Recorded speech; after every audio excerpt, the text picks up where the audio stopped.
What's up, everybody? My name is Sid, and I've teamed up with the big homie Reg to bring y'all something new, something we like to call Beyond the Scoreboard. Y'all be sure to review, rate, and subscribe. Let's get to it. Making these hits, hey, making these flips. Welcome back to Beyond the Scoreboard, where every 25-point lead is safe. As always, I'm Sid. What's going on, Reg?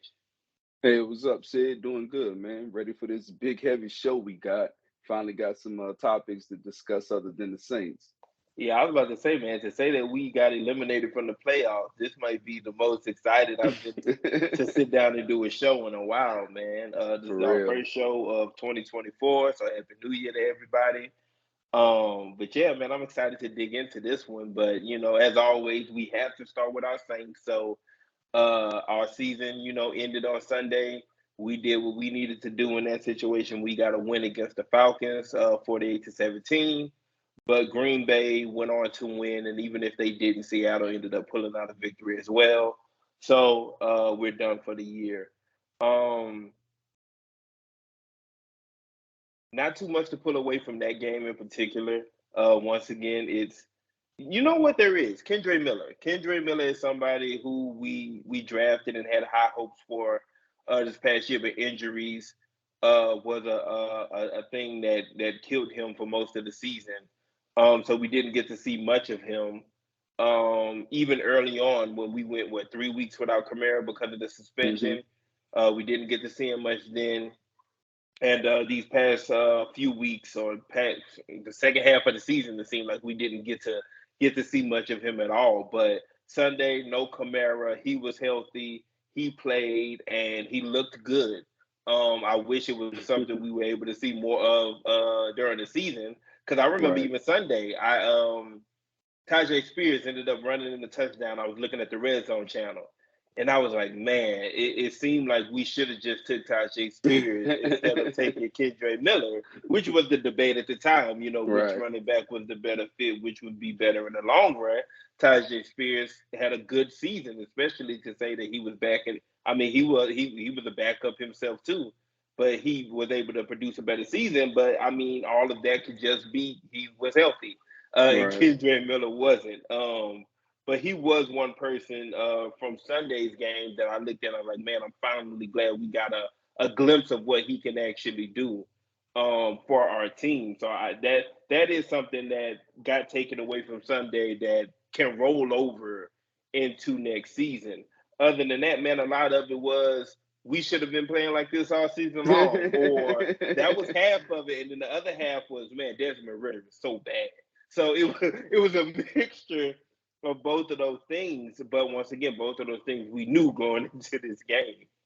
Yeah, for me, it was just the good fact of ending the season on a positive note with a Yeah. win. More likely Jimmy Graham is going to go ahead and depart. I actually saw a little something link earlier today. And if that's the case, happy we was able to pull out a W, if that is his final game in New Orleans. And Yeah. I was happy to see Derek Carr playing well, bonding with teammates, and it was Yeah. just a good atmosphere down there, offensively speaking. So, and even the defense, it just seemed like the team wanted to end the game in a cheerful way. Yep. 100%. But of course, it never goes that well for New Orleans. We can't just talk about a 48-17 victory. What took over the media was how we got to 48, which Yep. was literally a last second touchdown that was supposed to be a knee, but ended up getting handed off to Jamal Williams for his first touchdown of the year. Me and you purposely avoided having this conversation off air so we can have it right here. What are your thoughts on how that played out? I look at it from both sides, right? From a fan standpoint, I loved it. I loved it. Yeah. This was the ultimate team building type exercise we needed, to me, in my opinion. Yeah. You could have easily nailed it, like you said, easily nailed Yeah. every other quarterback in the world besides Jameis Winston. It's going to nail a ball. It's going to nail a ball. I think he's the Yeah. only quarterback. I tell you no lie. I think he's the only quarterback in the NFL that would have done that. Yeah. But I loved it because it was a team decision, and every player came to Jameis's, Defense. Yeah. rescue. Yeah, so I loved it. If they would have ran the interception back, would we have said anything? No. Yeah. If the interception would have went back for a touchdown, we'd Yeah. never For a said pick six. anything. Yeah. If Jamal Williams needed some sort of touchdown to insert an incentive, do we say anything? No. No, no. So, and then the icing on the cake is this Atlanta. So Yeah. I'm cool with it. Like either way it go, I'm cool with it. Was it the classy thing to do? No. However, given those three circumstances, I'm cool with it. Yeah, and for me, I'm just neutral on the situation, honestly. And it's not even about it being our team. If it was any team in this situation, I would have Yeah, been like, do I love it? No. Do I hate it? No. Like it is yeah, what it it is is. what it is, right? It's definitely a situation based thing. I feel like, well, Atlanta, you were still trying to score at the end of the game. So guess what? Exactly, We get to score. Maybe it exactly, wouldn't have hurt them so bad if it was a regular play and not a quarterback kneel turned into a right. handoff. Maybe, but whatever. But yeah, I'm real neutral on it. Like you say, because if it was to get somebody an incentive and we went for it, I would have been all for it. Yeah, let's do it. If it was um anything like that. Once again, like them just being, oh, we still trying to score. Like that to me is enough to be like, yeah, okay, well, we're gonna go score too. So I Right. didn't have no extreme reaction to it either way, good or bad. But of course, everybody has their opinion about it and whether it was classy or not. The first thing I tweeted before I saw any response to it, the first thing I tweeted was don't act like you've been there before because we haven't this season. Like we got a chance to go and run up the score or somebody. Let's do it Yeah. because we haven't had that opportunity.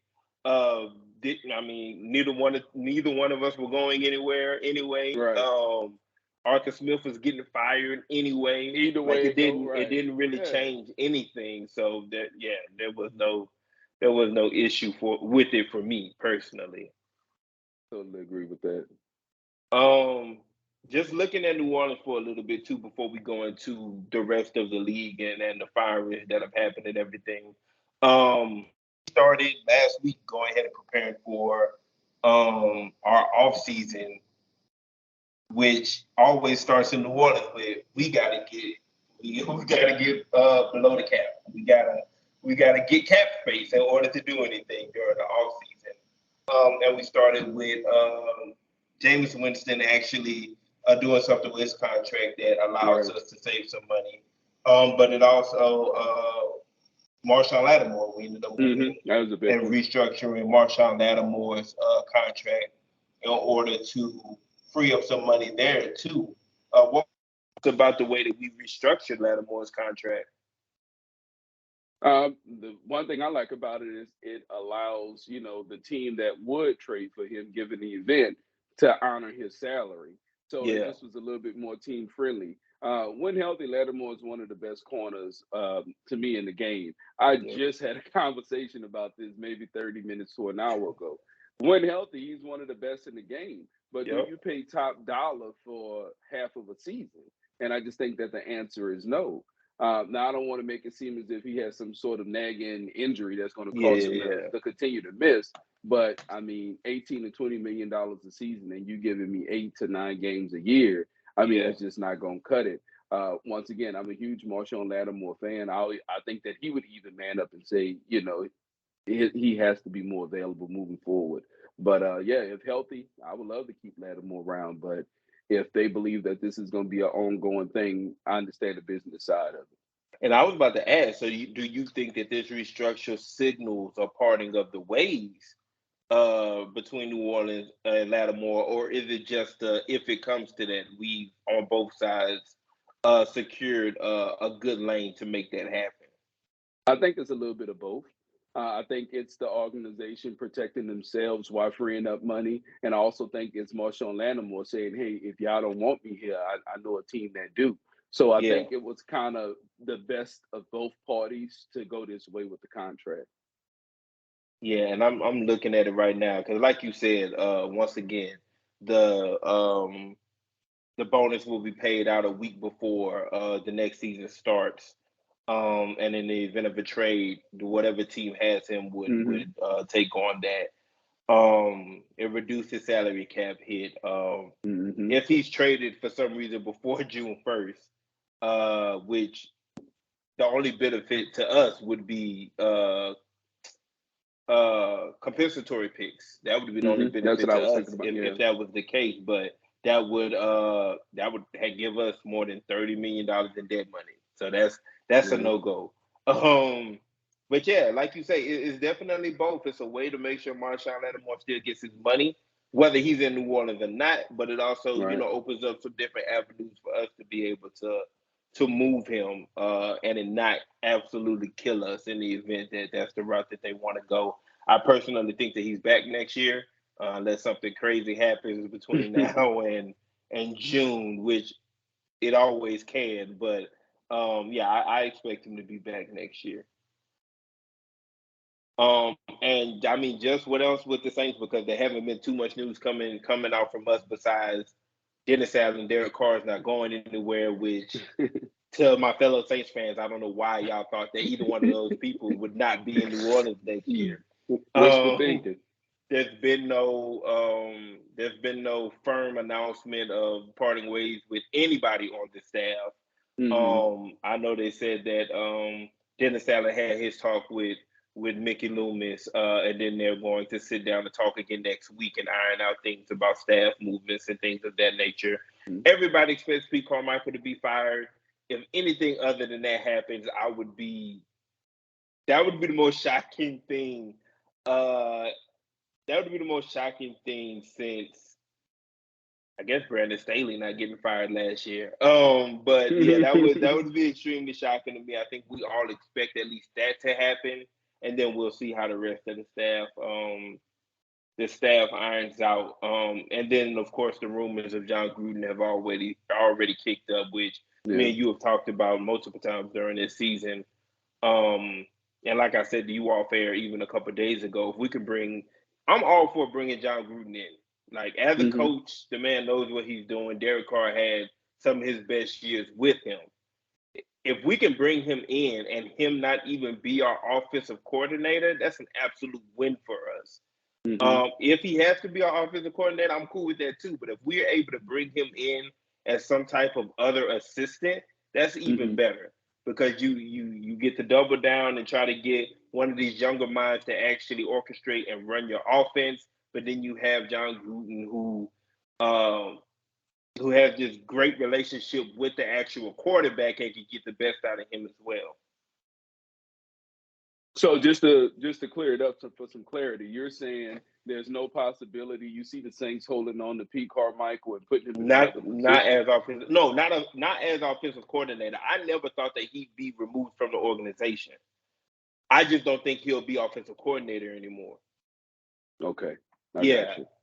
Okay. I think he'll still be around. I just don't think he'll be offensive coordinator. And at this point, I don't care what his title is. I just don't want him calling plays. No offense.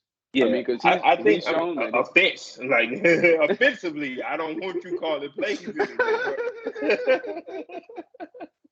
Yeah, and I can't remember exactly what his position was initially, but before he wasn't the offensive coordinator. I think we were one of those teams that didn't have an offensive coordinator title. Maybe. Because you're right. Maybe, yeah. So whatever his title was prior to him actually taking over being offensive coordinator, you can give that back to him, and we could go find somebody else to take over for next year for sure.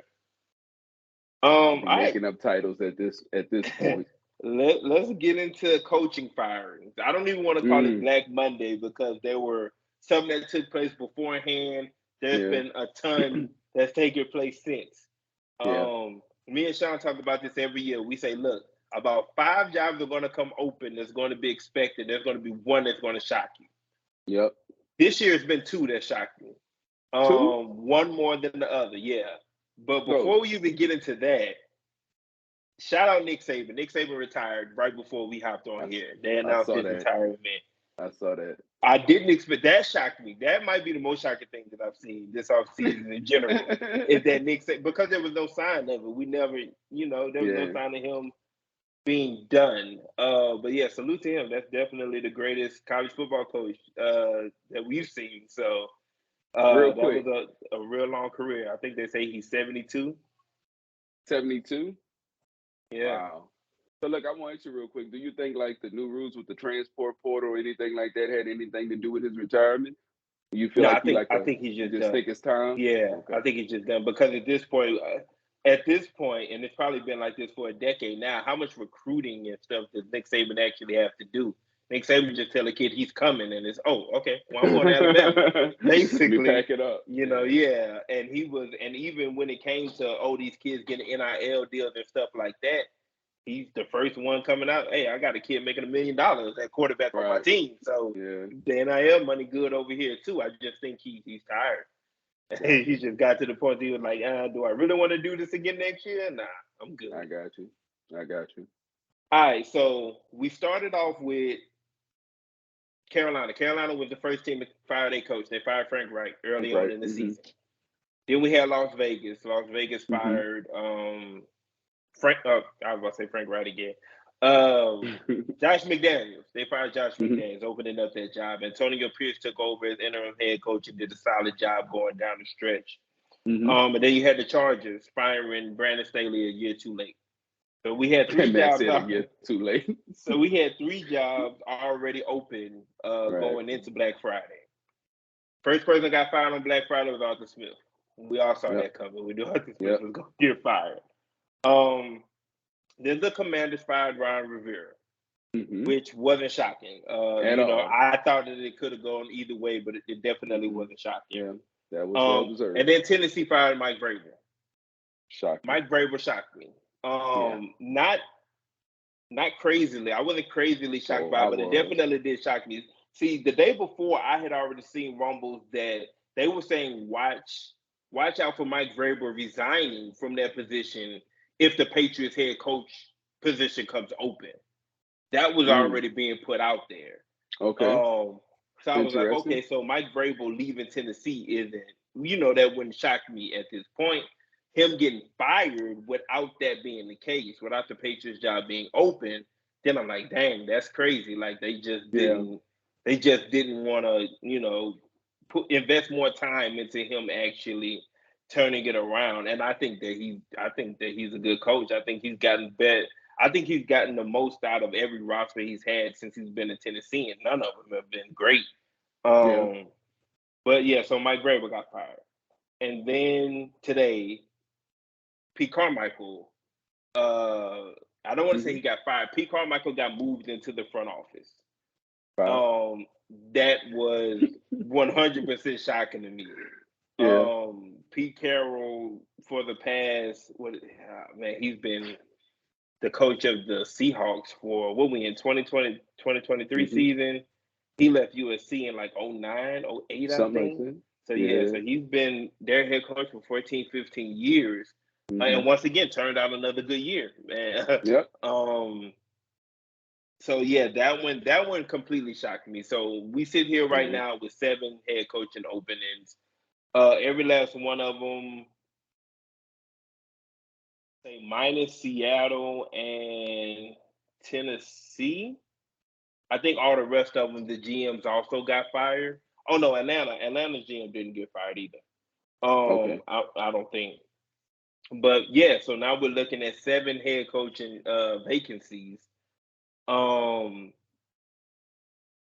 Man, this is one of the best coaching candidate cycles that I've seen in a while. Last year, the jobs weren't great, but also there weren't that many candidates that you were jumping over yourself to try to get to. This year, between the Ben Johnsons and Aaron Glenn's name is circulating again out there. Even older coordinators, man, Dan Quinn, his name was back out there. I feel like Steve Spagnolia's name should be out there. You got the offensive coordinator for Houston, his name's out there. And then on top of that, you have guys like Mike Vrabel. I think Mike Vrabel can easily step into another Oh job yeah, from here. Ron Rivera absolutely. probably, if he actually wants to. At this point, I don't know if he actually wants to continue coaching or not, especially with the cancer and stuff that he dealt with last year. Hmm. But you got names like Mike Vrabel. You got Jim Harbaugh, who has Hmm. hired an agent and looks like he's headed to the NFL. Yep. This is just a great class of candidates um, for this coaching cycle. So my first question to you about this is, which is the best job? Me and you talked about it before these job openings, and we were just trying to predict what jobs would come open. But now that we have 7 of them in front of us, which is the best job? To be honest with you, neither one of them really jump off as like the best job to me. It's just different situations, and I think they're Mhm. all unique in their own way. Because if you could say Seattle has the better roster, they're more ready to win and things of that nature. But I'm also tell you, you got the Rams and San Francisco in that division. And then you can say Carolina probably seems to be the worst, but I'm gonna say, well, the winner of that division only won 9 games or so. So that division is technically kind of wide open. So they all are unique. I would probably go Seattle, to be honest with you, simply because they're a little bit more built to win right now. They got 3 receivers, maybe only 2 return, but you have your quarterback put in place. You have your running back. Um, the D line has kind of turned things around the last 4 weeks of football. And I just think with a couple more weapons, I think Seattle could definitely be the rock solid number 2 team in that division. So I'd probably go Seattle. That's crazy because I wouldn't have guessed that would have been your take on that one.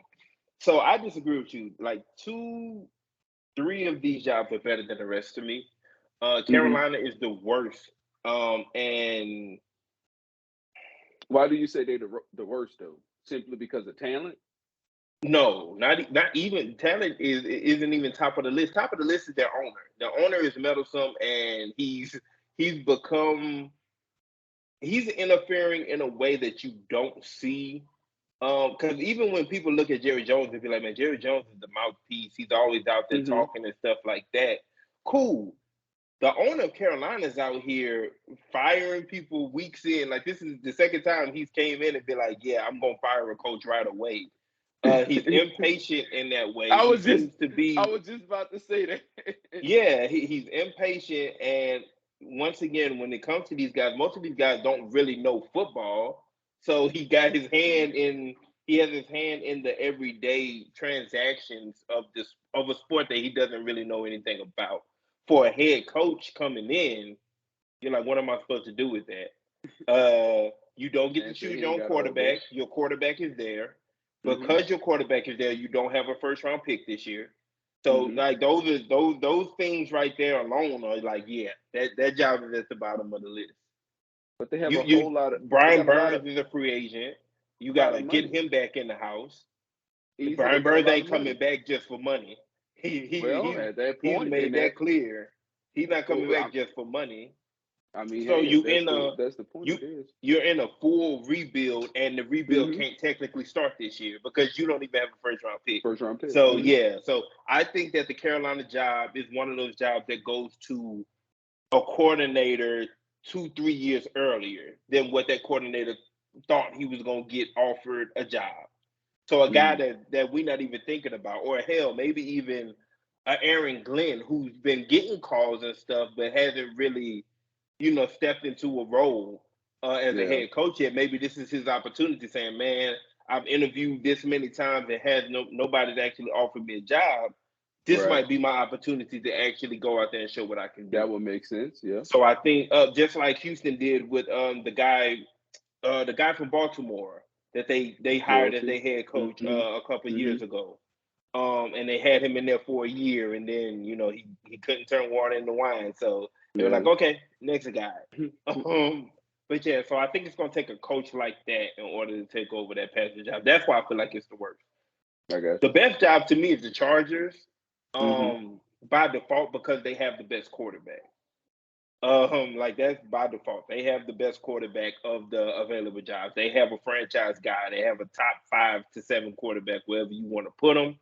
Um, they have a lot of money already tied up into their roster, which makes them a little more especially because it's tied up in older players, Joey Bosa, Khalil Mack, Keenan Allen, Mike Williams. You got to figure out what to do with Austin Eckler. But there's also a lot of good talent already on that roster too. Derwin James and Sante Samuel. This So goes on and on. yeah, exactly. So I feel like that's the best job, but it's mainly because they have the best core. They have the thing that matters the most already in position. And then to me, it would be Atlanta because I feel like Atlanta is literally a quarterback away. I feel like their roster from top to bottom, that is a good roster, and they're going to have money to add more to it. They didn't overspend on anything last year. So with a new head coach and the ability to go get your own quarterback because their head coach is going to have that ability, I feel like they're literally a quarterback away from – if they had a competent quarterback, they would have won our division easily this year. Like easily, they would have won. They would have won our division if they would have had even the most average quarterback. Yeah, so I agree. I feel like they're a quarterback away. So I think that that would be the second best job. Yeah, I could definitely see the Atlanta thing more than the Chargers thing. I really don't like the Chargers thing because of the division, the money that's tied up into players. I just feel like whenever you come into a team, you need some sort of flexibility. Sure, you got a quarterback, one of the best, brightest quarterbacks in the league, but like I said, I just think the money situation is what scares me about the Chargers thing. If you get one of these young OC, like if Ben Johnson goes to the Chargers, oh yeah, it's over. I love it. But unless they get someone of that sort, to me, it can go either way. If they hire the wrong coach, it wouldn't surprise me if they right back in the position they were in this year. Yeah, but once again, it depends on how you look at the job. Because with me, I look at it and I say, yeah, they got money tied up in a lot of older players, but those older players are still balling right now. So say Keenan Allen has, I think he has like another year or two under his contract. Keenan Allen. You might want him to restructure or kick some money down the line with him. But if you have him back next year, what you're paying him, you're fine because he's still producing. If Joey Bosa comes back at the price that you're paying him, you're fine with that because when he out there, he's still producing. So if the only thing that you're having or you feel like you have to bring to the Chargers is scheme, whether I'm defense and offense at this point, you can bring scheme to the team. I feel like a Jim Harbaugh look at that and say, "That's me. I got it. Don't worry about it. Yep. Like the players are there. I can go take." They need that kind. They definitely need that kind of coach, in my opinion. Yeah, and I feel like that's. I'll just go ahead and say I feel like that's the perfect landing spot for him. I hope that's where he ends up. With a younger coach like Ben Johnson, I actually would prefer Ben Johnson to be able to choose his quarterback. So if you told me Ben Johnson ended up in Atlanta and he was able to get his own quarterback, whether it's via trade, maybe he wants Justin Fields, or maybe they move up in the draft in order for him to draft whoever it is that he wants. I feel like it's better for him to go to basically have a young quarterback that he's starting off with rather than having somebody who you can already consider a veteran and is basically stuck in their ways at this point. Like a Justin Herbert, I'm quite sure is. Yeah. But yeah, man. And then you have the jobs we haven't talked about. You still got Vegas. I think Vegas is a team who sticks on Antonio Pierce. For all the right reasons. Yeah. Once again, like it's not that I look at Antonio Pierce and say, "Hey, this is a brilliant, coaching mind" or anything like that. Like the dude's good from what we've seen of him so far. But more importantly, he's a leader of men. I think of him like Dan Campbell. Like Dan Campbell, yes, he's a good coach. I'm quite sure he has the knowledge of, some scheming and stuff like that. But the best thing that Dan Campbell did was put Ben Johnson, in charge of his offense and go get an Aaron Glenn to run his defense. And then he can lead and have the scheme be taken care of by somebody who's good at what they do. Right. Plus, Nina Kines brought this up the other day, and I hadn't even thought about it, bro. But once again, these head coaches make money too, and they still owe a ton of money to John Gruden. They still owe a ton of money to now Josh McDaniels. where are they going to get, where are they going to get more money in order to pay another coach a ridiculous amount, whether it's a Ben Johnson or a Harbaugh or one of these other guys who are already on everybody's list. So Yep. I think if you're Vegas, you stick with what you got, because once again, he had a good stretch in the season. I don't find it crazy to invest for 3-4 years in him and see what he can do as your head coach. Yep. I agree. Do you see any quarterback change with the Raiders? If 100%. They're not rolling with Aiden O'Connell. I don't think that's going to happen. And the Jimmy Graham thing, that was already written on the wall when they benched him earlier this season. Yeah. So there's definitely going to be quarterback change. There's going to be quarterback change in all of these jobs except for the Chargers, I think. I think even the Seattle job might come with quarterback change, if I'm being completely honest. They didn't necessarily break the bank with Geno Smith. It was a shorter deal. I think it was 3 years. So yeah, it definitely wouldn't shock me if they even entertained the fact of bringing in another quarterback to suit whoever the coach may be. But yeah, so we got 7 vacancies. We got some good names out there, but for us as Saints fans, I know me personally, I'm waiting for the smoke to clear so we can see who it is we can steal to come be our offensive coordinator. Sean asked me yesterday when we were on the phone. He said, "What you think of the Washington situation because of Eric Bieniemy?" He said, "Do you think whoever takes over that job, they end up, letting go of Eric Bieniemy along with the rest of the staff?" And I said, "Well, it depends on who gets the job. If it's a guy like Ben Johnson, then what do I need Eric Bieniemy for? I'm going to run the offense. I'll let him go. But if it's another defensive guy like Mike Vrabel or somebody else who's known for defense, they'll be smart to keep Eric Bieniemy around as their offensive coordinator." So I was like, I'm definitely hoping the offensive mind lands over there so we can get another shot at Eric Bieniemy. Yeah. But Are there anything out there that's saying that he will be included in the candidates for the Washington's job? I haven't seen him request or say that they were interviewing anybody yet. Okay, because I've seen a lot for other jobs. Into consideration. Yeah, it should. Like I would, once again, the Rooney Rule. Even if it's just to justify the Rooney Rule, he would. Yeah. I'm sure he'll get an interview there. But once again, the Commanders are another team who have a lot of cap room. They under new ownership. There's no more Dan Snyder, so that's not something that's running head coaches off. And there's a ton of talent already on their team. So they're definitely going to have their choice as well. Before we move on to the playoffs for this weekend, I did want to throw out the Justin Fields situation because now we know for sure they're picking number 1 in the draft. You have Justin Fields. You have the number 1 pick. You kept your head coach in place, which I expected them to do, but he's gotten rid of most of his staff, so there'll be a new offensive coordinator and things like that going into next year. If you are the Chicago Bears, what do you do? Do you trade Justin Fields or do you trade the number 1 pick, number 1 overall pick? Justin Fields, because it's the safer move, and you're going to have teams that will require his services now. Atlanta is the first team that come to mind. You're going to have teams, of course, that feel like they need quarterbacks and they won't have their choice by the time it's their pick. You spoke about the Seattle Seahawks. That can be a possibility. So this gives teams that opportunity to say, hey, we're prepared, because you're going to have to pay Justin Fields, anybody that get him. So that gives teams a chance to handle all this in the offseason before the draft the way that, they prefer to do it. So if you do have a team, we saw Lamar Jackson, not comparing the two, but I'm just saying you saw the teams that, jumped up and was ready to move mountains to take him on. I can kind of see the same situation with Justin Fields. And on the flip side, they should receive a comparable draft pick for him. So I would definitely trade him and take my selection at quarterback. Yeah.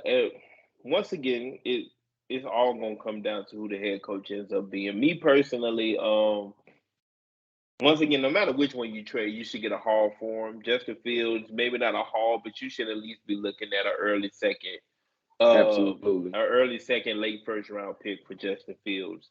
Yep. Especially off of the 2 seasons that he's had as of late. And he still comes with a 5th-year option for a team to pick up, to where if they didn't want to pay him this offseason, they can wait another year and figure it out then. Yeah, for me, man, I just think, and it may be my USC bias, I think Caleb Williams will be a better quarterback than Justin Fields. And even more so than that, if you're Chicago, you know exactly what Justin Fields is at this point. You know what he is as a quarterback. Do you think that a third offensive coordinator is going to be the one to get more out of him? Or do you feel like even more is not going to, be that much different than what we have now? Let's go ahead, restart the clock on a rookie contract, draft Caleb Williams, see what we can get out of him. But yeah, I'm with you. I would definitely trade Justin Fields. There are going to be plenty of suitors out there, like you said, Seattle, Tennessee, Atlanta. Atlanta makes all the sense in the world. Even teams that aren't necessarily looking for a starting quarterback, but just want competition or just want him back there just in case, because once again, he's still on a rookie contract. So there'll definitely be teams who are looking. Commanders, like they're definitely going to be teams who are going to want his services, and like you said, they're going to be out of the reach of a Caleb Williams or a Drake May. And then it comes down to, well, what's their grades on a Bo Nix or Jaden Daniels or Shador Sanders, guys like that. But yeah, I definitely think that they'll have a lot of suitors and they'll be able to get a second round pick at least. I think they could probably get a first round pick for Justin Fields going into this draft. All right, man. We done finished our regular season, and now we done moved into the playoffs. We got wild card weekend coming up this weekend. The 49ers and the Ravens have both clinched their byes before week 18. So neither one of them played anybody, had no reason to play anybody. Even though Sam Darnold was out there looking real Brock Purdy-ish on Sunday. So the wild cards for each conference lined up like this. In the NFC, we got the Packers taking on the Cowboys. The Cowboys are 7.5-point favorites. We got the Rams 7.5. We got the Rams taking on the Lions. The Lions are 3-point favorites. We got the Eagles traveling to Tampa Bay. The Eagles are 3-point favorites. We got the Browns taking on the Texans. The Browns are favored by 2.5. Dolphins going to Kansas City. Kansas City is favored by 4.5. And the Steelers taking on the Bills. The Bills are favored by 10. More 7. Probably because they hot right now. They on that little run. Man, that's some big numbers to say it's the playoffs. You know what I'm saying? Like that's pretty big, yeah. So let's start right there in the NFC. Let's start with the Packers and the Cowboys. The Packers, I hate to say it, the Packers hit that quarterback again, man. We had all these doubts about Jordan Love going into this season. For real. And we were saying, man, you sit behind Aaron Rodgers this long, you had to have learned something. And yeah, he picked up a few things. I think he started slow, but he shaped up. And both him and the franchise were okay with betting on themselves going into the season, saying, let's restructure this deal, make it to where you're going to make the same amount of money, if not more. I think he ended up making more than he would have if he just played out the regular deal that he had. And let's see how you do, and we'll give you a chance to be a free agent next year. I think it's clear that he's going to be back in Green Bay on a 4 or 5 year deal going into next season. But they travel to Dallas. Dallas finished this season on fire. Besides the slip up, well, not the slip up, but besides the beatdown that they got from San Francisco, they were able to. They went and won a tough game in Miami. And then even Sunday, when I felt like they had no reason to really be starting their starters, they ended up obliterating. Who did they play? Washington? Was it Washington? Yeah, it was Washington. From start to finish. Yeah, exactly. So once again, 7.5 is a lot. Mhm. But how do you see this one playing out? Man, so first of all, shout out to Jordan Love, bro, because like you said, it started real bad. I mean, I was one of his biggest doubters, and he done kind of flipped the script. And I mean, this boy is sharp. I've watched in the last several weeks. Once he started not turning the ball over, it was all fine and dandy from there. Um, Man, that's just a tough one. I definitely don't think the Cowboys beat them by 7. I'll start there. The Yeah, only thing I don't like about the Cowboys is their struggles continues with their run game. They had fair matchups, but I thought they would be able to capitalize and run the football, and they wasn't. It was as if they were still playing one of the better run stopping teams in the NFL. Aaron yeah, Jones is crazy healthy right now. Like he's yep. been nursing, a few injuries. They set him out, and he's ready to go. He's running like a madman, and I think that's going to continue to happen this weekend. This game is really going to be close. I think it comes down to maybe what team punches it in the most in the red zone, who managed to force turnovers, things of that nature. I do trust both defenses in this game. I think everything is short and sweet for the Green Bay Packers, and I think the Cowboys are a little bit more risky. Gonna be tough, man. I would probably have to ride with the Cowboys. I would probably go 21-24 Dallas. Okay. Man, I really like this Green Bay team, and I like what they were able to do towards the end of Mm-hmm. the season. The thing, it, bro, that's such a young team too, and that young Mm-hmm. talent is what's really been hot these past few weeks between Yep. these receivers and tight end. Jordan Love at quarterback, like you say, Aaron Jones has gotten healthy and he's running like a madman as Mm-hmm. well. But I think the youth of that team is actually what kills them when You it think comes to so? playing a team like the Cowboys. Dan Quinn is going to make it as hard as it can be for a quarterback like Jordan Love. He's he's definitely going to make it tough on him. Um, like you say, the run thing is definitely a concern. Green Bay is not a team that's going to let them run it down their throats. Mm-hmm. And even if they were a team like that, Dallas probably just wouldn't be able to run it down their throats. But when it comes to passing the football, every week, this team finds a way. Whether it's CeeDee Lamb, just killing the opposition, which has been since about week 4. Every week, week in and week out, he's been doing whatever he wants to out there. Or if it's Brandon Cooks coming to life and giving Dak Prescott 3-4 catches for 60 70 yards, mixed in with some Jake Ferguson for another 4 catches for 60 yards and a touchdown. Yep. And then what Pollard can give you as a receiving back. Um, I think the worst thing that can happen here is it become a shootout. I don't think that Green Bay can win a shootout. Green Bay would have to get to Dak early and often. The one thing that I can say to give high praise to Dak this year is there haven't been any games where I looked at it and be like, "Yep, Dak lost all that one," and that's Mm-hmm. been the case the past couple of seasons. We look at games and say, "Dak, you didn't show up. Dak, you turned the ball over in ridiculous situations. You lost that game," and we Yep. haven't been able to say that about him this year. I think they continue to ride that momentum into the playoffs and at least get out the wild card in this one. 7.5 is still too much. I That think I is would go.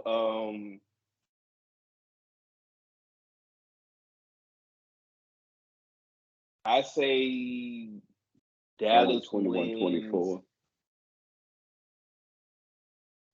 Yeah, I think Dallas wins. I say 27-21. 27-21. 27-21. Um, so the next one we'll look at, we'll alternate. So let's go Browns, Texans. Mm-hmm. There's only 2 away teams that's favored this weekend, and the Browns are one of them. The Browns are favored by 2.5, coming down to Mm-hmm. Houston. Um, the Browns have a head coach that should be nominated for Coach of the Year. Um, Joe Definitely. Flacco should be nominated for Comeback Player of the Year, regardless. He came Definitely. back from the dead, from as far as I'm Definitely. concerned. Yep. And he's had this team playing lights out, better than what they were playing with Deshaun Watson. Shockingly better than what they were playing with when they even had Nick Chubb at the beginning of this season. This team has overcome some major injuries to find themselves in the playoffs. And Houston is a team that I look at that's a lot like Green Bay. The expectations weren't extremely high for them this season. They got a young quarterback. They got a lot of young talent. They got to figure it out. They figured it out. CJ Yep. Stroud looks like there's no question about what he is at this Amazing. point. Amazing. The young talent has stepped up tremendously across the roster, offense and defense. D'Amico Ryans, another Coach of the Year candidate. So, Houston, of course, has more injury, or not more injuries, but they've had the more recent big time injuries than what Cleveland has. You know, losing Tank Dell Yep. for the That's a big season. one. Yeah, for sure.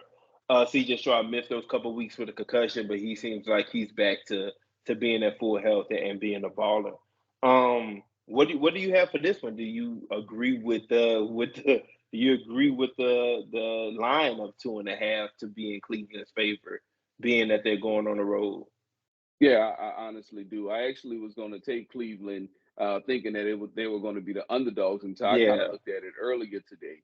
But yeah, we know what that defense is about. Cleveland yep, always be on the line flirting with having one of the best defense in the NFL. And this yep, year that light just, they cut the switch on. So their defense has taken off. It doesn't help that the Texans struggle running the ball.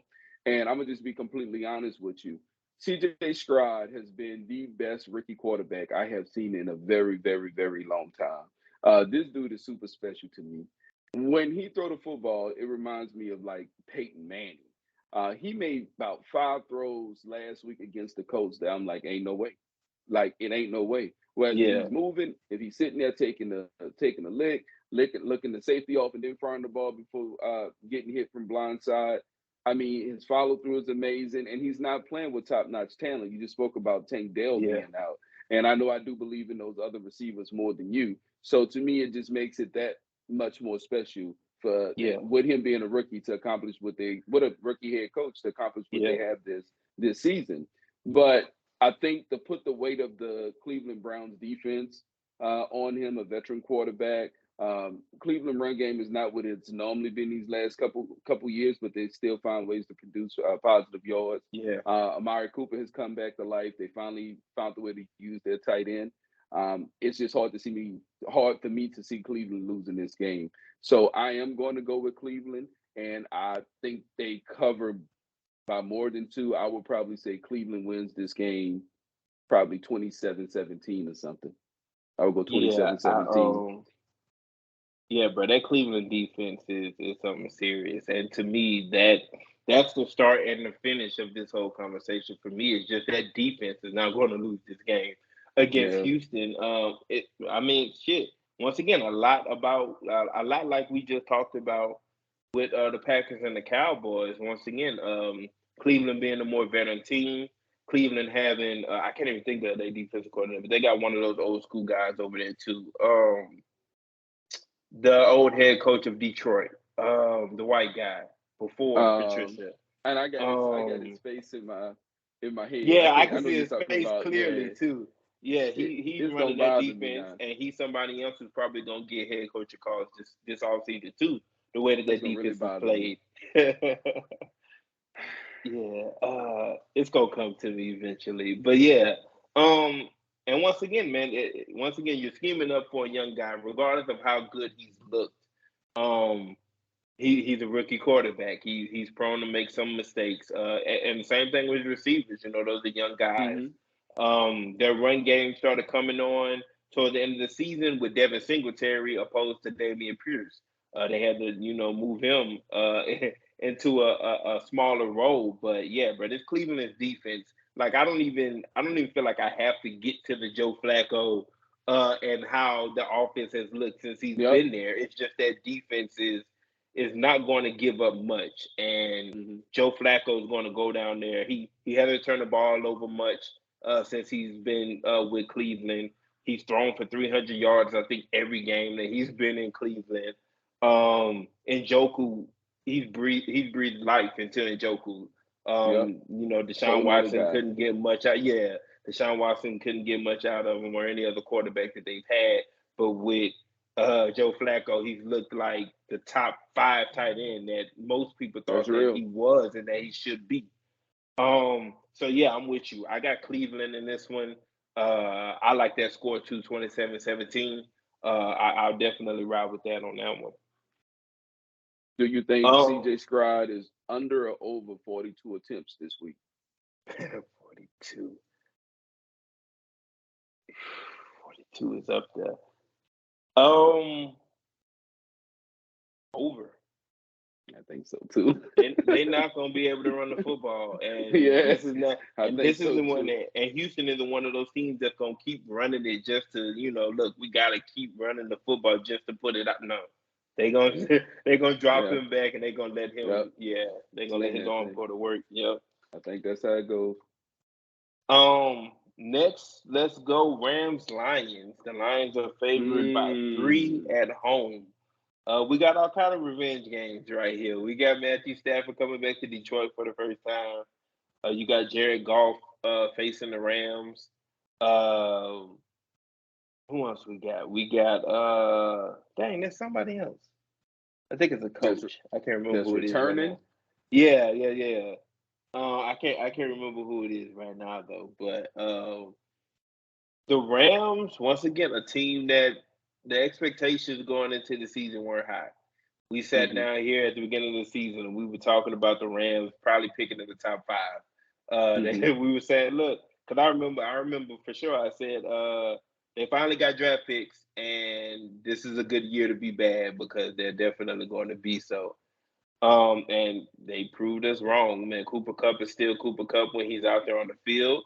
And Puka Nacua has come on as somebody we had never even heard of before week 1 of this season. Had a crazy week 1 and never took his foot off the gas. And Matthew Stafford is playing at a level. He's playing at his normal level. Like this is the level that this man has played at his whole career. I just didn't expect him to be able to pull that off again this year. Tyron Williams at running back. They finally have found a running back. They finally been like, yeah, this is the guy we've been looking for. A monster, man. And then of course you still got Aaron Donald on the other side of the ball, and that defense has been playing very well as well. The Lions, we know what they are. That's an offensive line that's the best in the league, if not the best, they're second best. Jared Goff is doing what he's done ever since he's been to Detroit too, which is excelling at what he's been asked to do. Which is basically don't make any stupid passes. And he's basically mastered that. And it's easy to do when you have a guy like Amon-Ra St. Brown as your number 1 receiver, and Sam Laporta as your tight end, a rookie breakout year for him. And then you got Jahmyr Gibbs. Yeah, he's not going to play. He's not going to play. Right. And then Jahmyr Gibbs and David Montgomery. David Montgomery looks like a completely different running back than what he was in Chicago. And Jahmyr Gibbs has proved them right on taking them where they took him in this draft. My worries about Detroit are defense.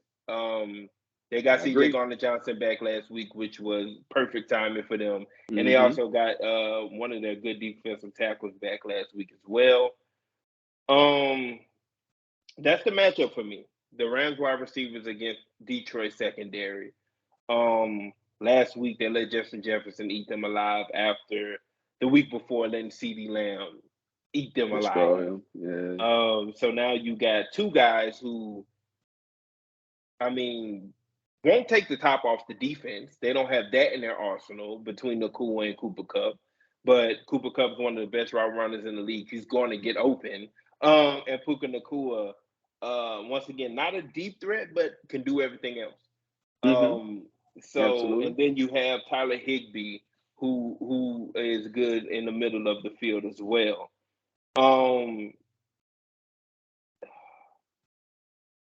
I don't think the Rams are going to be able to run the football successfully on Detroit. which is fine because I believe in their passing game. So it's fine. They're going to become one dimensional, but the Rams aren't a team that's going to give up on the run. They're one of those teams that's going to run the football, whether it's working or not. We're going to get some runs in here. Eventually, one of them's going to pop. Or at least we keeping them on their toes for this play action that's eventually going to work out for us.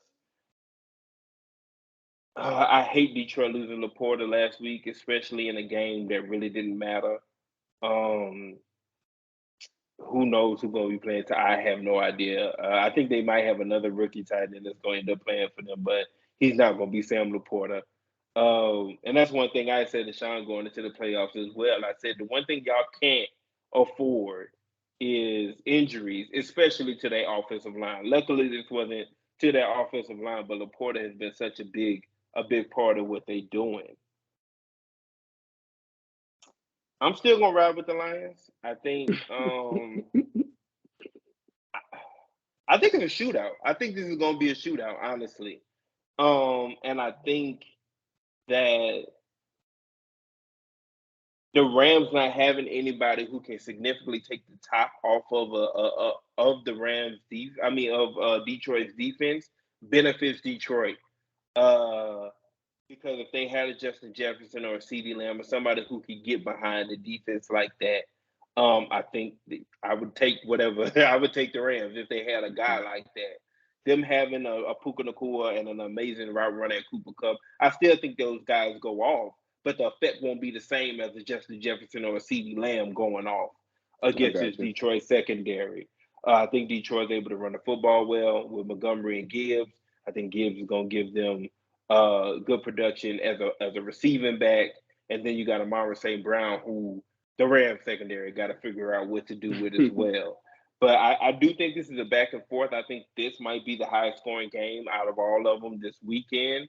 So I'm going to take the Detroit Lions. I'll take that 3. I say they win this game. No, I'll say 3. They win by 3. I got them winning 31-28. Okay. We see this game going a lot similar. I definitely think both teams have success moving the ball. You spoke about how great Detroit Lions offensive line is. The Rams line ain't that bad neither. But shockingly, I think the Rams find a way to get more pressure on Jared Goff than what the Lions do for Matthew Stafford. I do think this is a game that Jared Goff needs. Like, if he can win this game, first playoff game in Detroit, Lord knows how long, if he can win this game, this is like moving mountains for the city. Unfortunately, he's playing against a red-hot Matthew Stafford. I do think Caleb Williams have success running the football. I expect him to continue to reach his lead average, which is probably like 4.5 yards per attempt. I think he continues to have success. I think Puka does a great job, and I think Cooper Kupp comes alive as well. I believe Tutu Atwell is healthy, if I'm not mistaken. And if that is true, then they do have the speedster on that side of the ball, although they don't use him a lot. I was going to say, even if they don't have Tutu Atwell, DeMarcus Robinson has stepped up well in that role too. He's come alive too. But I'm actually rolling with the Rams in this one. I think both teams move the ball, but a lot of times it ends in field goals instead of touchdowns. I do think Aaron Donald will be the most impactful player on the field for either team. And I think Matthew Stafford holds a little firmer than what Jared Goff does. I think Jared Goff turns the ball over a few times this weekend, and that's the difference of the game. So I'm going to Rams in a lower scoring game. I'm going 23-17 here. Okay, and I think that's a big difference between how we see it too, because I don't actually think either quarterback turns the football over, but I think that the Detroit defensive line gets to Matthew Stafford more than the Rams defense gets to Goff. Next game we got Dolphins Chiefs. Chiefs are favored 4.5 in Kansas City. I saw the weather for this game earlier. I think it's going to be negative. I think it's going to be a snow game. It just said nasty. That's what the weather said, nasty.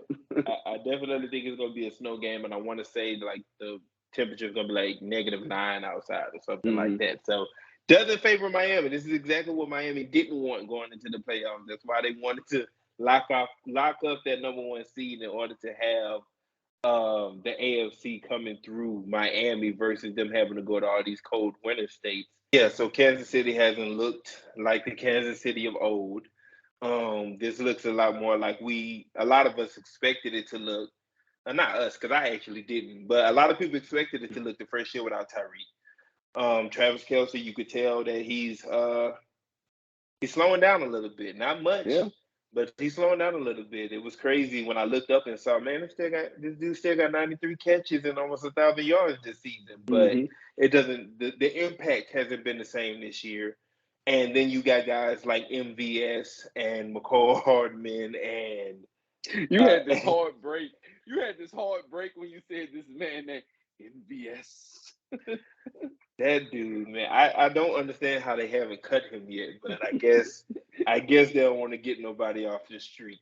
You got guys like that who've just fumbled the ball. Not literally, they can't catch it to fumble it. So, but just have had horrible seasons for them. This is the first time in a long time, and I mean probably since Andy Reid has been there, where I looked at Kansas City and said, "Oh, their defense is way better than their offense."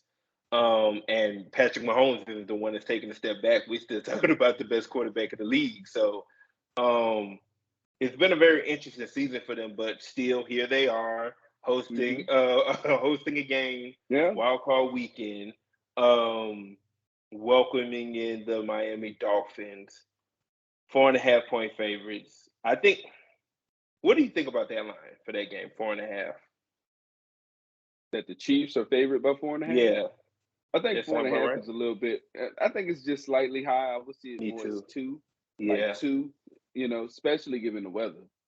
And I guess I get the injuries have once again, man, who's healthy at this time of year? And these past few weeks with Miami losing, Xavier Howard hasn't been out there. They lost Chubb for the year. Before that, they had lost Jalen Phillips. So they're steadily losing guys at the worst time.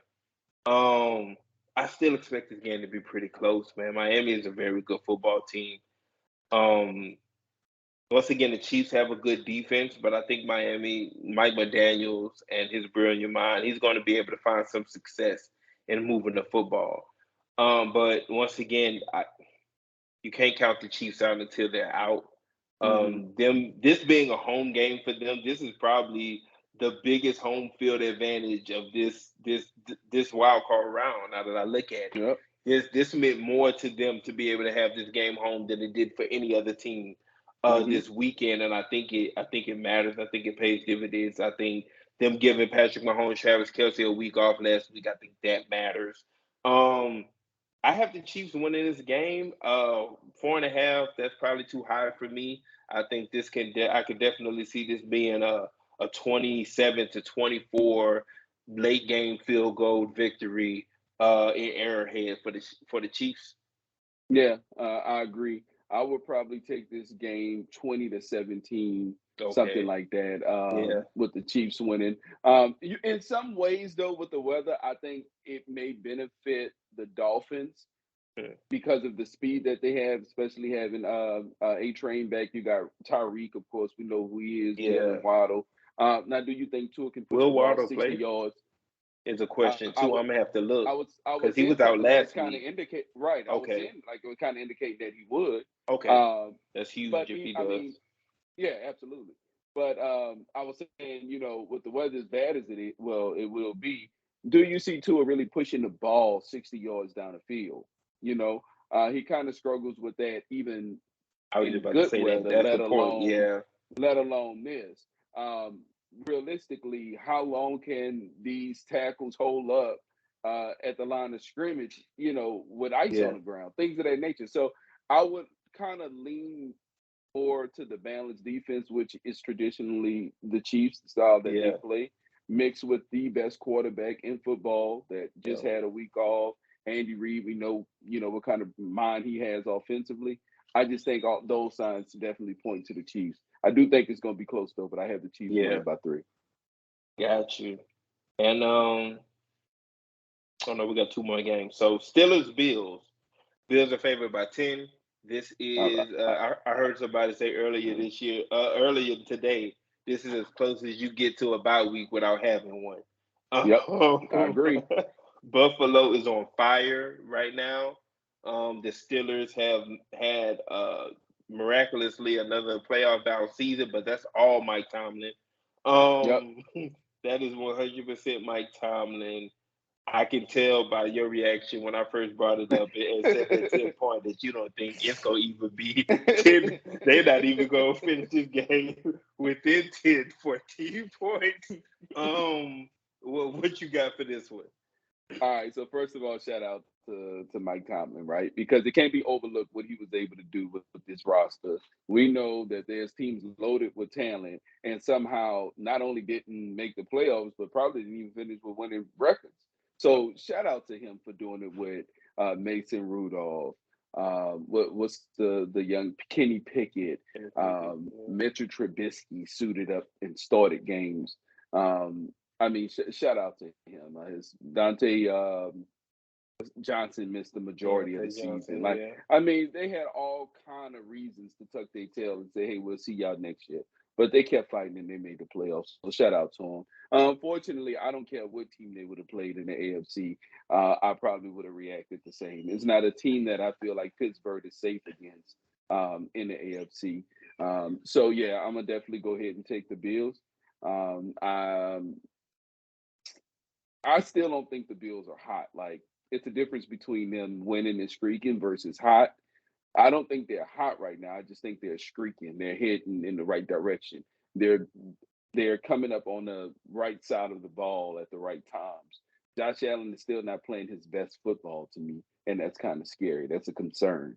Do I think he could turn it on against Pittsburgh? Who knows? They got a pretty straight defense, but I know if this does somehow turn into a shootout, I like the Bills. The most points I expect the Steelers to score is 17, you know. Yeah. So all the signs make me say Buffalo, and that's what I'm going to do. So I would probably go Buffalo 30, Pittsburgh 14. I think it's going to be ugly. Yeah, I was about to say a shootout would be crazy to me. Josh Allen has, like you say, he's streaking personally. He's streaking. Mm-hmm. Right now, James Cook, he's hot. James Cook has Oh, figured it out yeah. at running back, Mm-hmm. and um, Dalton Kincaid has continued to have a great rookie season, and them getting Dawson Knox back off an injury to pair with him again has been huge too. Because when it comes to figuring out who's the second guy receiving for them, You saw it's what Gabe Davis inconsistent. did the other day. Don't play with Nothing. Gabe He did Davis. nothing, right? Sunday. He had a I great don't think night. he No, I did it. said the other game. Oh, the other guy. Okay, yeah. Yeah, Oh, yeah. okay, yeah. Um, get on underdog and see Gabe Davis at 2.5 receptions, and you're like, oh, it's gonna be a bad one for him. Not even let me take the under. Yeah, but that Buffalo Bills offense has, man, me and you we always go back and forth. What do they need more, a running back or a strong second wide receiver? Um, but their running back seems to have been figured out. It took longer than anybody wanted it to, but it seems like they figured out the run game outside of Josh Allen. And then when you add Josh Allen to that, and you play these cold weather games because they're playing in Buffalo in January, so it's gonna be cold even if it's not snowing. Pittsburgh is used to that too, but who's gonna stop hitting first? And it's not gonna be Josh Allen. Josh Allen welcomes every hit on every play from every player. And then you got Stephon Diggs against that secondary who's been shifting players around because of injuries. They got Patrick Peterson back there, safety now, trying to get comfortable. I did see Casey was supposed to come back for them Okay.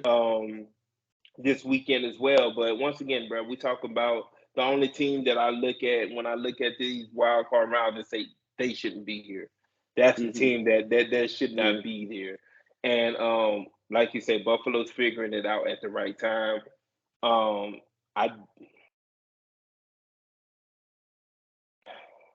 trying not to disrespect the Steelers too much. I'm going to give them 7. I'll give them 7 points. I'm just trying to figure out where I want to put Buffalo. because I think Buffalo comes out throwing the football, moving the football down the field, and then once they get Aggressive. comfortable, they run the football. They Yep. just run it out. So I can see this game being 20. I'm going to go 24-7. I'm going to say Buffalo Okay. win this game 24-7. It's never close. Okay. It never feels like they're not in control. Gotcha. But yeah, they go ahead and send Pittsburgh home. And then the last game we got this weekend is the Eagles traveling to the division-winning Tampa Bay Buccaneers, led by Baker Mayfield. Uh, the Eagles are favored by 3. When I first saw that this was going to be the matchup, I said I think this is going to be the upset that I picked this week. Oh, really? And it really has nothing to do with Tampa Bay. It has everything to do with Philly. Philly for the past 6 games, maybe not that many, maybe 3-4 games, they've been going in the wrong direction. And then you put your starters out there on Sunday, you get Jalen Hurts banged up more, you get AJ Brown banged up more. When they're already not playing good.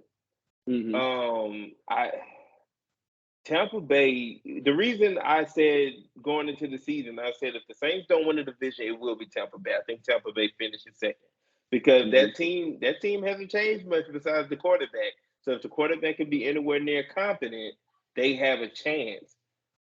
This defense is not. This defense.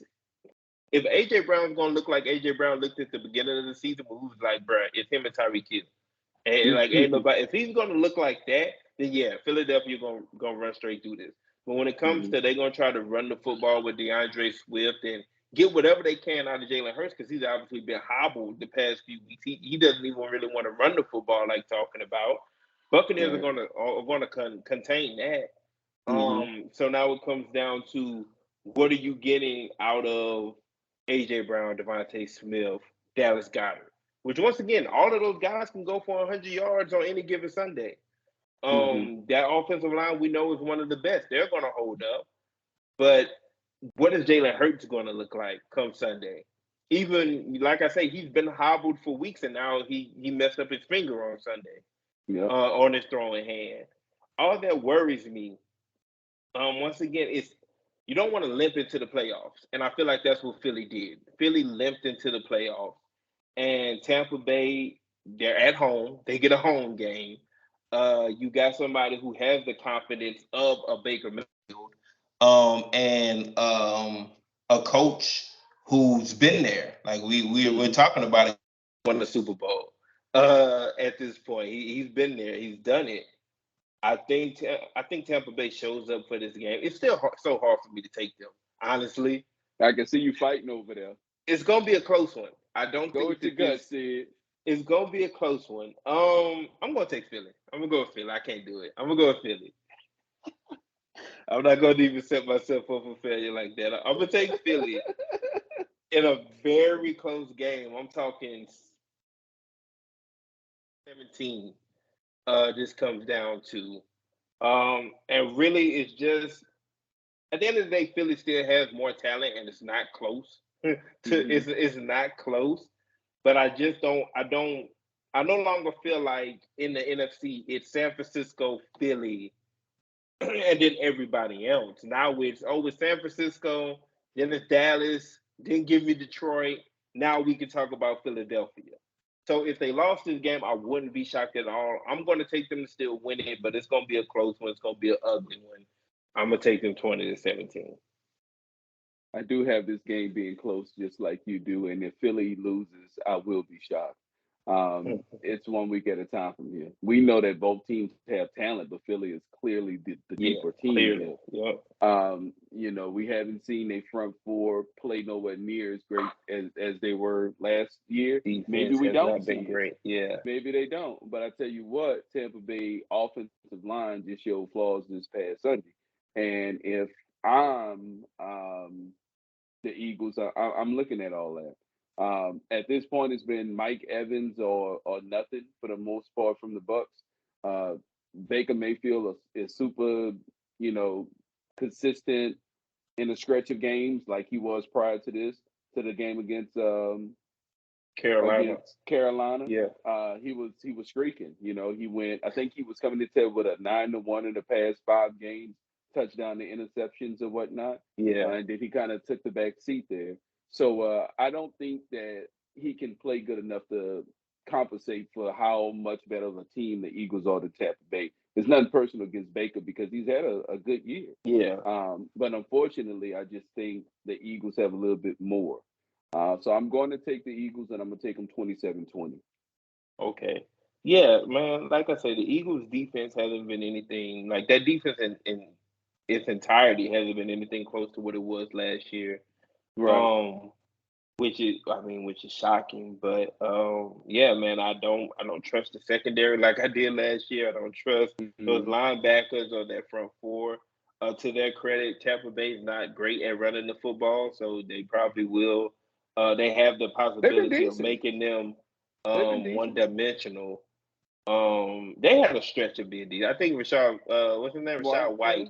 He's put together a few games here towards the end of the season, but nothing to be fearful. You can definitely make them one-dimensional. Chris Godwin has come on recently in this season as well, but yeah, bro, like you say, at the end of the day, the talent leans towards Philly, but they got it's hard for me to see them making the Super Bowl this year. Now, so whether they lose in the first round or the second round, I see it coming. And crazy enough, we were talking about coaches and who have been fired. We got 2 coaches that's in the playoffs right now whose job seems to still be up in the air as well. So, and Nick Sirianni is one of them. So it's in his best interest to make sure he doesn't lose come this weekend. So the other one bracket, I think we only disagreed on one. We went opposite on one. Did we even go out? Oh yeah, you took the Rams. I took the Lions. Yeah. I think that's the only one we went opposite on. Yeah. Yeah. And that's shocking to me because I thought it was gonna be the Tampa game. I was close, bro. I was real close to rolling with Tampa. I saw it. Real quick though, we at the end of the year. The year's over with. So award winners. We got MVP, Offensive Rookie of the Year, Defensive Rookie of the Year, Offensive Player of the Year, Defensive Player of the Year, Coach of the Year. All of these big awards. Let's see what we disagree with on this. It's gonna be fun. Let's start with Coach of the Year. Who you got? Coach of the Year. Not gonna get it, but I'm going with the Browns coach. Okay. I'm gonna go with the rookie. I'm gonna go with D'Amico Ryans. I think D'Amico Ryans is taking home that one. Already going opposite. All right. One we can agree on. Offensive rookie. That wasn't big opposite. Yeah. Because to me, that he would be the second. He's second in line for me, the dude in Cleveland. Yeah. And I got D'Amico Ryans third. So okay. Yeah. Offensive rookie of the year. We should agree there. That's easy. CJ Stroud. Defensive rookie of the year. Do you have a vote in that one? I can't even think of none right off top. It should come down to 2 players. The D tackle in Philly, and who else I was about to say it's gonna come down to Jalen Carter and Will Anderson. Will Anderson, who balled out. He had a pretty good year too. Jalen Carter ended up with like 6 sacks, 2 forced fumbles. I was about to say Anderson went about 7 sacks. I go Jalen Carter simply because he's been a little bit more consistent. That's the only reason. Yeah, I'm gonna go Will Anderson. Because why not? I mean, I think this will probably be the first year that offensive rookie and defensive rookie of the year both come from the same team since Kamara and Lattimore did it. They rookie seasons. MVP. You want to know who I wish get it or who I think gonna win it? So I'm interested in who you wish go. You wish McCaffrey would get it? No, I wish Lamar Jackson get it. I think Lamar Jackson wins it. I think he wins it. I think he did. I think the past few weeks, I think it started with what it was, Dallas? No, I got Brock Purdy. I think Brock Purdy gets it. Yeah, I think Baltimore. I think Lamar Jackson locked it up with the stretch of dismantling Dallas, and then And then said dismantling. dismantling. Who was it? Miami? San Francisco. They beat Miami too, though, didn't they? Yeah, they just beat Miami too. But they beat all three of those teams in a row. Yeah, I think that's the stretch they did it for Lamar Jackson. They sure did. Yeah. And he played flawless in every last one of those games. I think that's what did it for him. Brock Purdy had one game where he looked human, which was against Baltimore. Two. And, I think it was two. Two this year. One? I forgot it was when everybody. Well, not everybody, but Debo Samuels and Christian McCaffrey both was out. Mm-hmm. Yeah. But yeah, so I think Lamar Jackson ends up bringing home his second MVP. I hope he does. Offensive Rookie of the Year. Puka. First name come to mind. CJ Stroud. You say offensive? Oh, I meant Offensive Player of the Year. We did Rookie of the Year. Offensive we did Stroud already. Yeah, Offensive Player of the Year. Player of the Year.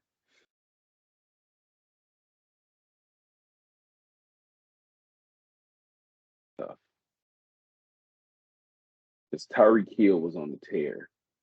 Mm-hmm. And of course, Christian McCaffrey's been here all year. I'm going to go Christian McCaffrey. Yeah, same. Tyreek would definitely be second for me. And then Defensive Player of the Year. Myles Garrett. Yeah, we agree on that too. Now, who I wish would win it, who I think is not getting enough attention, is DeRon Bland. I think DeRon Bland. Really? Yeah, like that. What he got? He ended up with 8 or 9 interceptions on the year and 6 pick sixes. Yeah, I think that should be good enough to win Defensive Player of the Year. But once again, I also understand the monster that Myles Garrett is year in, year out, and it wasn't no different this year. Yeah, I think T.J. Watt would be my second choice. What he was able. He was definitely up there. Yeah, he's definitely up there too. And Max Crosby, like that. Yeah, Max Crosby. Yeah, Max Crosby had a year as well. Yep. Yeah, but to me, Myles Garrett and once again the dude Bland, who not gonna get no credit at all. Those are the two that they separated themselves from everybody else for sure. Yeah, man, we put together a long one this week. I knew going into it that this was gonna be a long one, but hopefully it was a good one as well. Yeah. And we just getting started with the off season. We just getting started with the playoffs. So there's going to be a lot to unfold and look forward to over the next few weeks, and then. I mean, as Saints fans, we're pretty much jumping straight into the off season. So there's going to be a lot of things to pinpoint within that too, but man, football isn't over. It's not over. It's honestly, this is the real season. It's what we really play for. So it just getting started. Absolutely. So, yeah. I predict next episode to be even be right here in the thick of it again, man. With playoff football beginning, everybody gonna drop those Super Bowl predictions, and I was just about to say we need to give ours right here before any playoff games are played. Yeah. What you got? So I'm gonna stick with mine. I had the Ravens and no, I'm lying. I had Kansas City and the 49ers. So I'm gonna stick with that. Mm-hmm. I'm going to.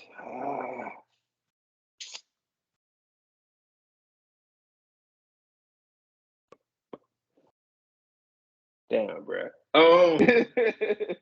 I'm going 49ers. Like, that's the easy one for me. I think, once again, the 49ers are the best team in football. And like I told you weeks ago, I think the Ravens are the second best, most complete team in football. But every year, there's something about Buffalo that gets me that I'm like, this is the year for Buffalo. Those Gabe Davis highlights start popping in your head. This is the year for Buffalo.